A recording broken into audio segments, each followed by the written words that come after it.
Hello beautiful people and welcome to my workshop. This is a huge bench that I built a while ago, actually only 3/4 of it because I already cut it down. It takes a lot of space, and because I've been in this workshop for over a year now, I know what's important to me and I've decided to make some major changes.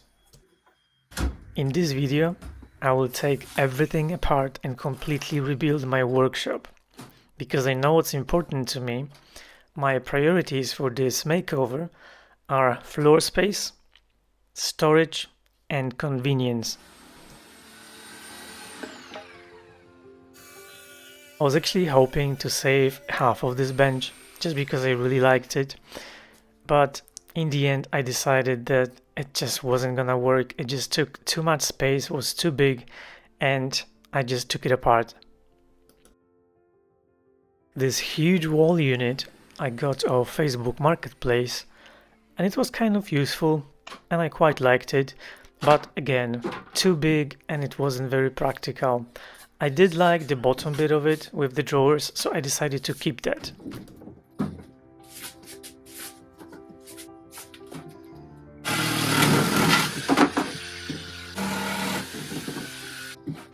Yeah, that was not an easy thing to do for one person, and it was very heavy. This IKEA bench thing that I repurposed and I put my routing table in it wasn't very sturdy, I didn't like it, and I just took it apart.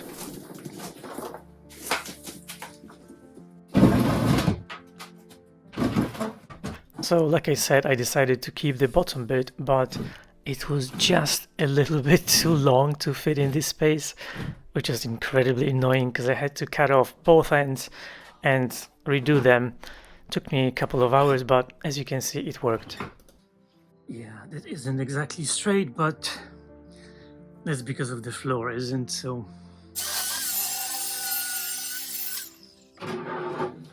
As you can see, this building is everything but straight and flat, so it was a huge pain to work in it.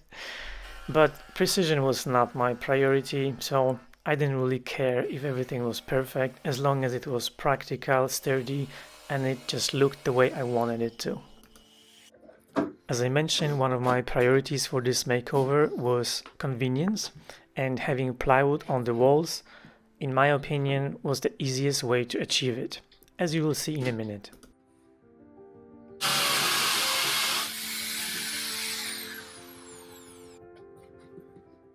In Europe, this type of construction is very common and it takes a lot of work to put anything on the wall, so plywood was gonna make it much easier.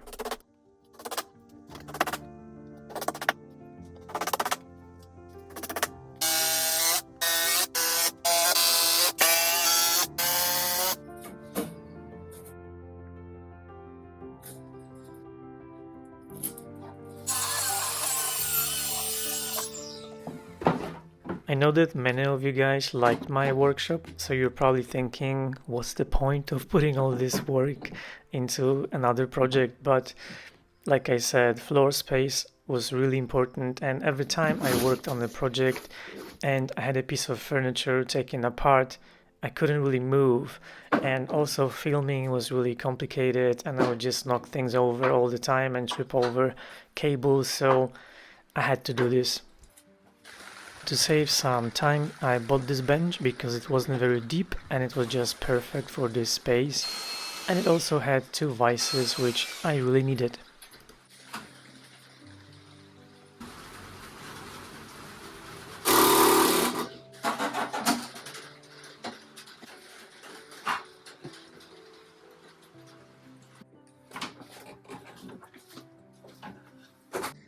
Are you confused why there's such a mess in here?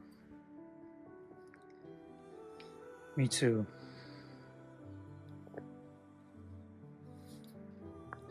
What is going on in here, huh? I still have snacks. And obviously I didn't want to spend a lot of money, so I used some of the things I already had. I bought some second-hand items and I repurposed certain things that were in my workshop already.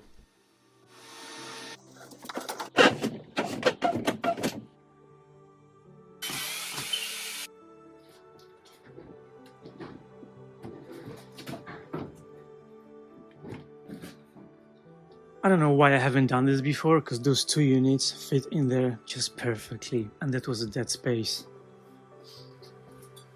Do you want to say hello to my YouTube friends? It's Hugo.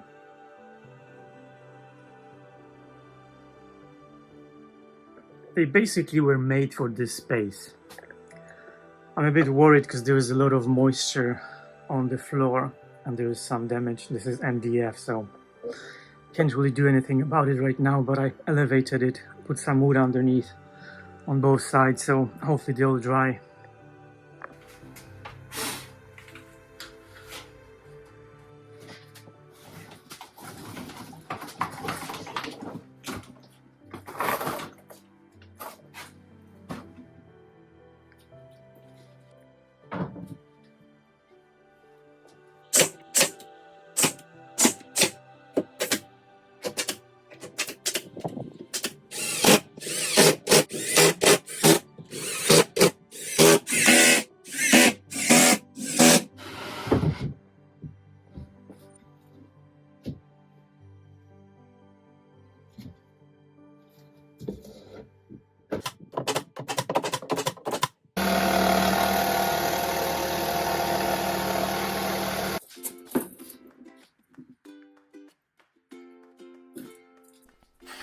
It's actually pretty funny because some of you have asked me about the bench that I built before, whether I had plans for it.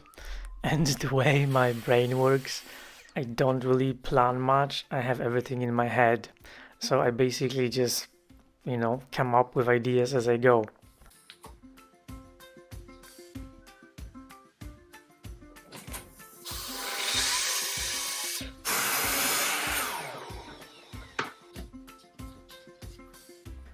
I think the best way to describe it is that I have a general feeling for what I want to accomplish, and I kind of do everything I can and try all sorts of ways to get there.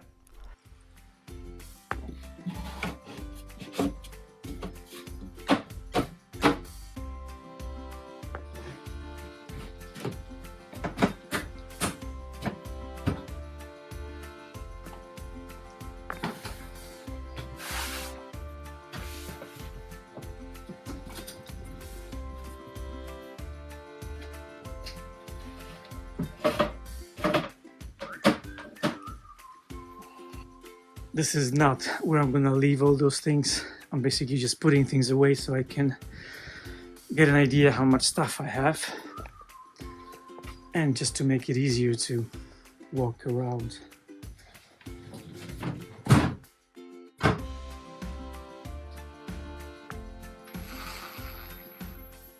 I had two of these white filing cabinets and I decided to reuse them, but I got really big caster wheels to kind of elevate them and put two of my tools that I don't use very often, but I need a lot of space when I do.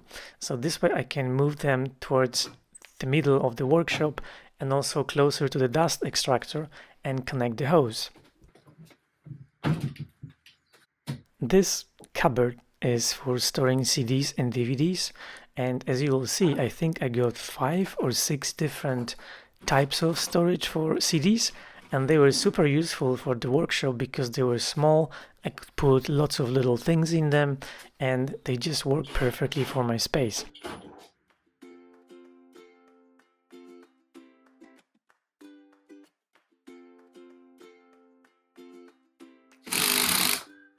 And this is one of the other ones. This is CD Tower. I got 3 of them, I think.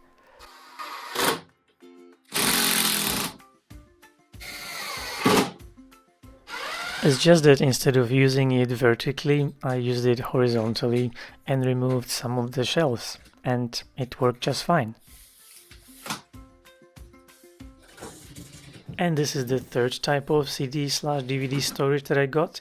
I got 2 of them, but because there was a fuse box, I had to cut out a hole in one of them just to make it fit over the fuse box.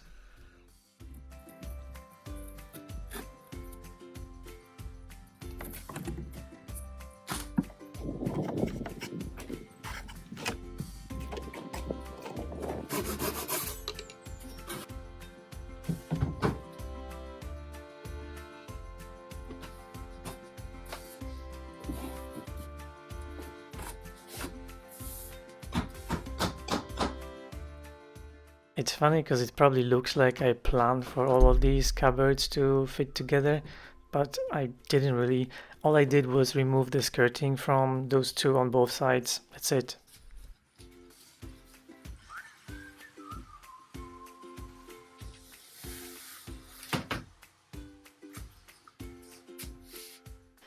Because my torso takes a lot of space, I put this one on top just to kind of wait until I get the new one. And the new one I'm getting has the rail in front, so it doesn't go back as far and it will just fit perfectly in this new space.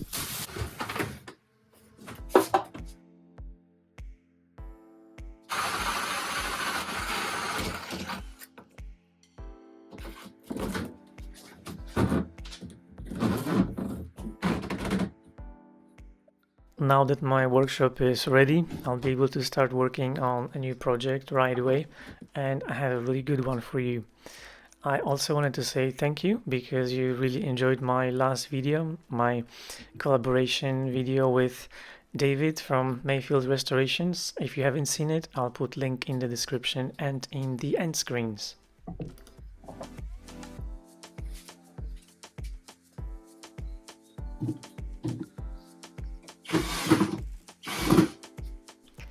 These holders I actually purchased online. You can make them yourself, but I just didn't have the time to do it. The project took 2 weeks already, so just to save some time I bought them, but they're not very difficult to make if you want to.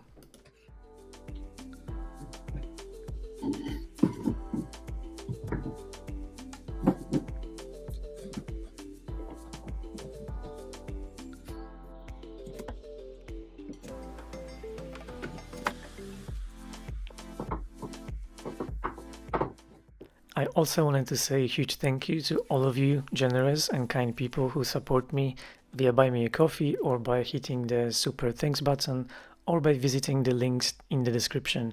That means a lot and I really appreciate it. Thank you.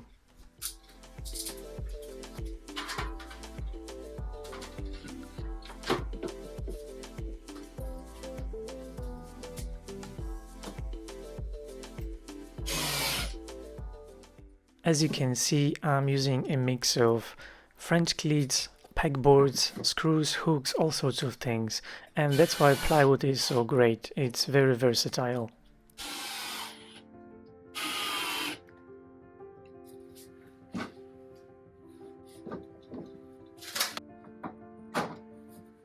I'm sure that when I start working, I will move things around and see what works best for me, but I think this was a good place to start.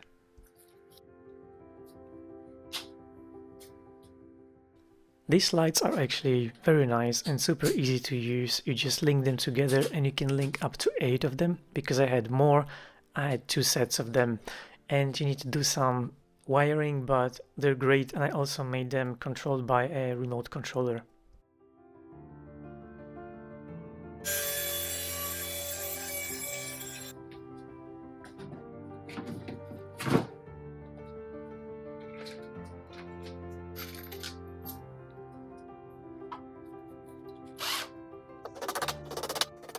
The cupboard you can see on the left was just too big and I couldn't actually open it when the garage door was up, so I just built this from scratch.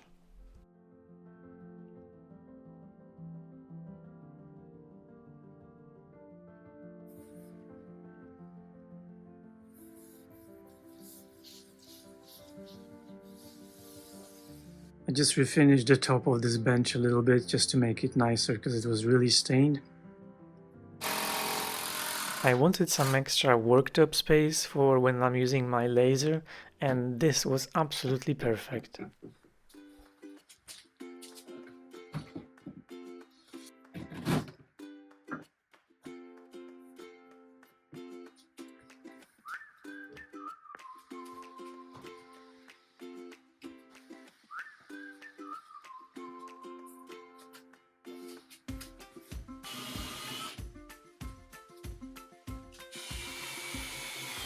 I also knew from experience that I wanted some sort of place where I could put my keys and drink on and keep some things that I use very often, and one of these little sets of drawers was just perfect for that.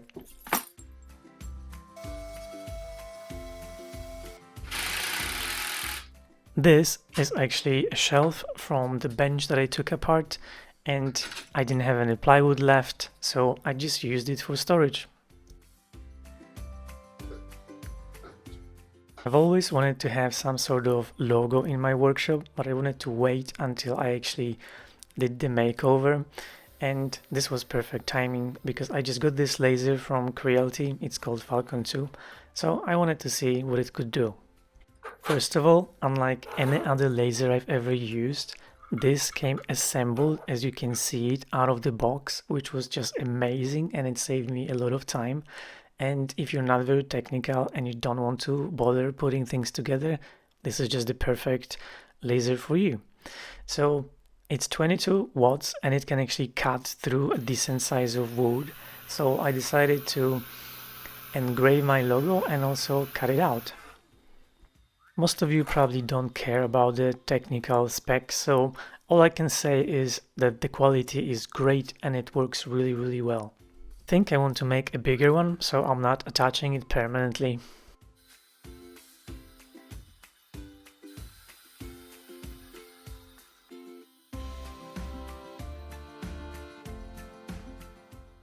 I also used the laser to make some storage boxes, and it was super easy.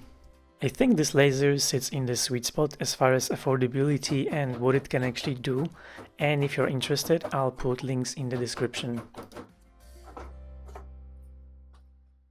If you haven't skipped through this video, thank you, I appreciate it and it makes a bigger difference than you think. If you enjoyed it, feel free to like, comment or subscribe, and I'll love you forever. See you in the next video.